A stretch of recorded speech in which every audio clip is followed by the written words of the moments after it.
Then there's also the issue of the debt ceiling delusion. Now,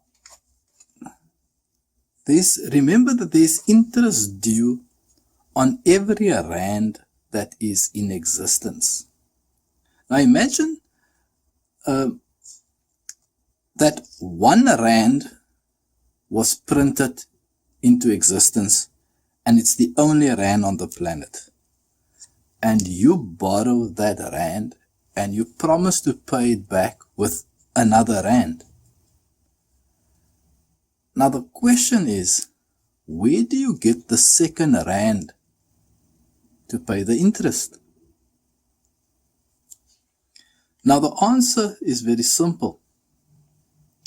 It means that you have to borrow the second rand into existence in order to pay back with interest as well. And this will continue because there is never enough currency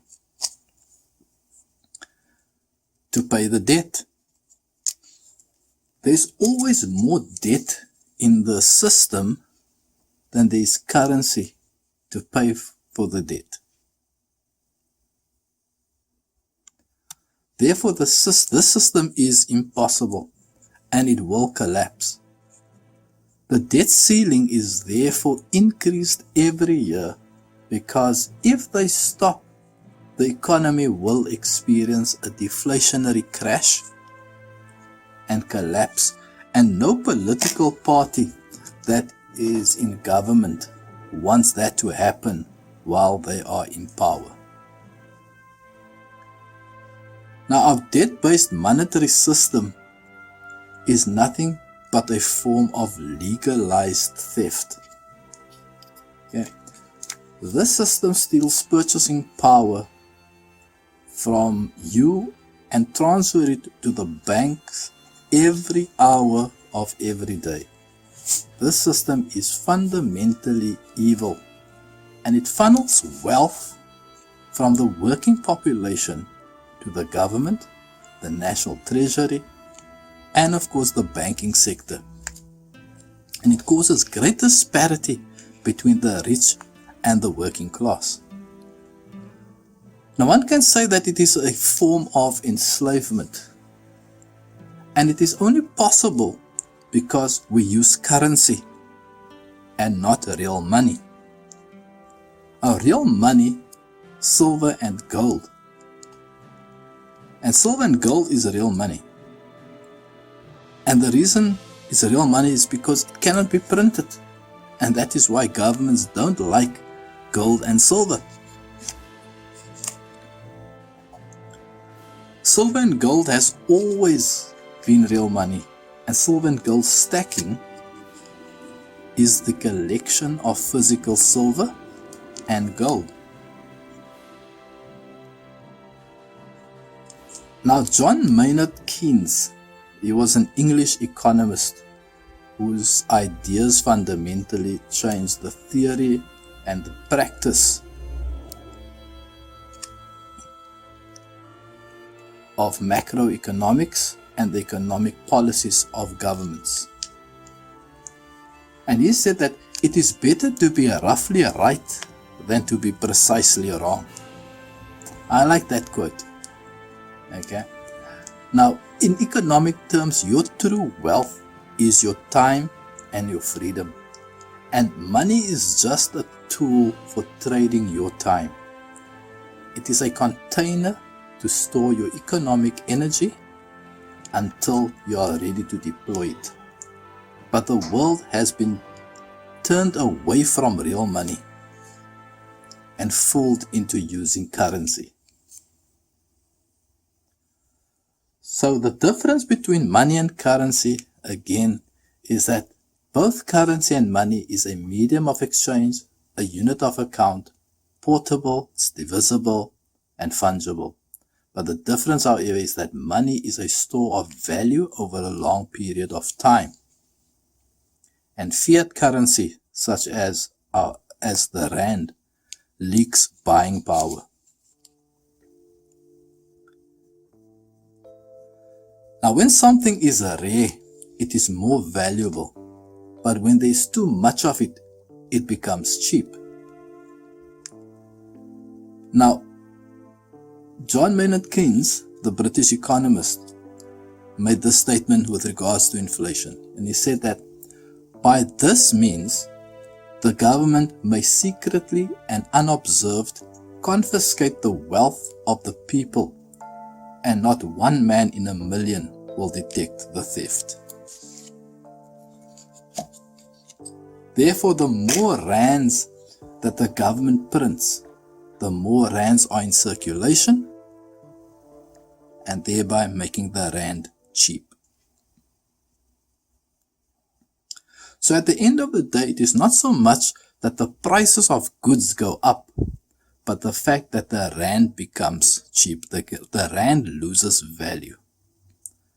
I'd like to finish off with this statement by Sir Josiah Stamp, who was the director of the Bank of England. And he made this statement. He said, "Banking was conceived in iniquity and born in sin. Bankers own the earth. Take it away from them, but leave them the power to create money. And with the flick of a pen, they will create enough money to buy it back again.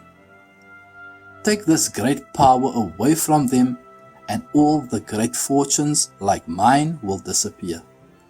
And they ought to disappear, for then this would be a better and happier world to live in. But if you want to continue to be a slave of the bankers and pay the cost of your own slavery, then let the bankers continue to create money and control credit."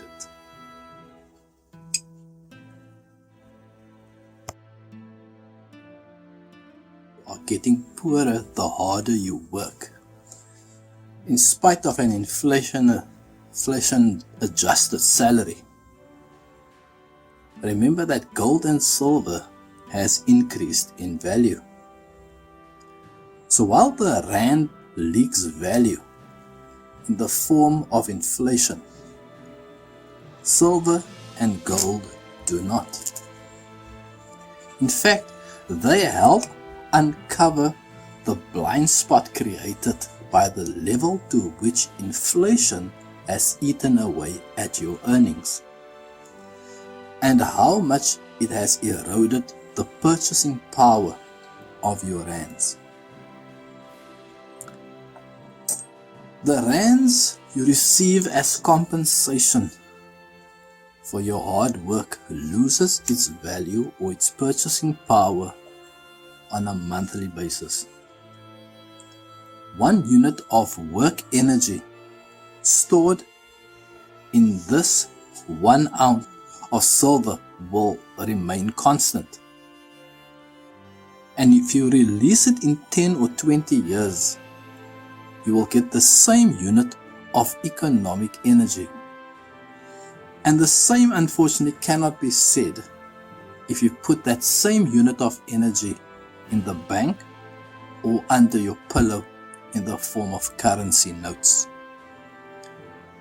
So be kind to your financial potential and retirement, and invest in silver and gold as you can afford it. After all, you are not getting any younger. Now, on the 14th of February 1961, South Africa switched over from the pound to the rand before they became a republic on the 31st of May 1961. And with the help of a radio jingle and a cartoon character called Decimal Dan, or as it was known in Afrikaans, Dan Decimal,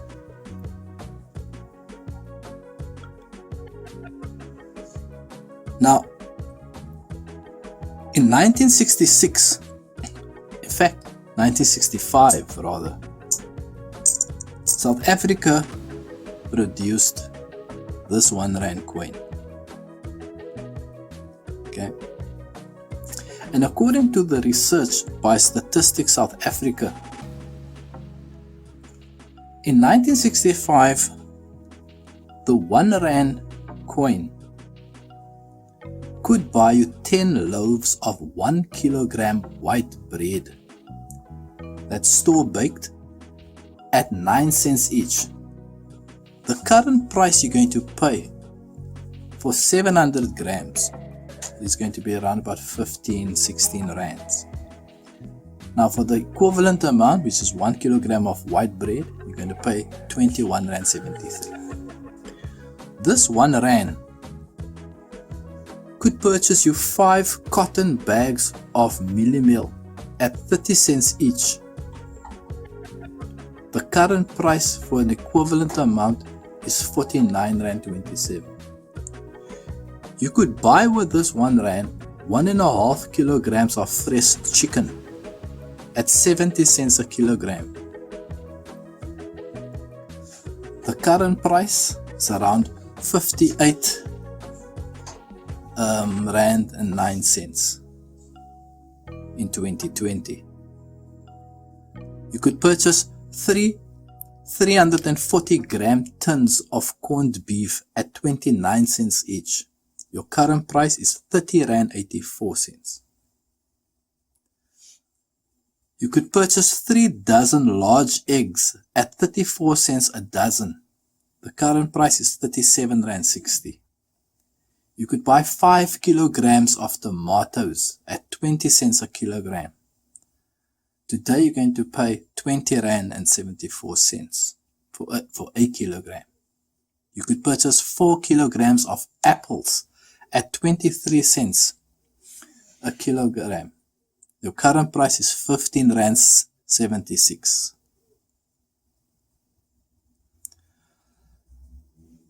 You could purchase even 6 pints of beer at 570 milliliters at 16 cents each and still get 2 cents as a refund. Okay, you could also purchase 5 packs of cigarettes at 19 cents per pack of 20. The current price, around 43 rand a pack. Now as you can see, I own a few of these 1966 1 rand coins. And if I were to sell just one of them for under 150 rand, which is the value of each of these coins, I would now have released the economic energy that was locked into this 1 rand coin for over 50 years. Now, something interesting would have happened. With that 150 rand, I can still buy 10 loaves of bread. I can still buy 3 5 kilogram cotton bags of mealie meal. I can still buy 1.5 kilograms of fresh chicken. I can still buy 3 dozens of large eggs. I can still buy 5 kilograms of tomatoes. I can still buy 4 kilograms of apples. I hope you see the point. And what owning 1 troy ounce of silver can do for you and will do for you. They are preserving your wealth. Now I know you might be asking the question, so what is the catch? Well, the simple answer is that there isn't one. The more silver you own, the more effortlessly your buying power is protected.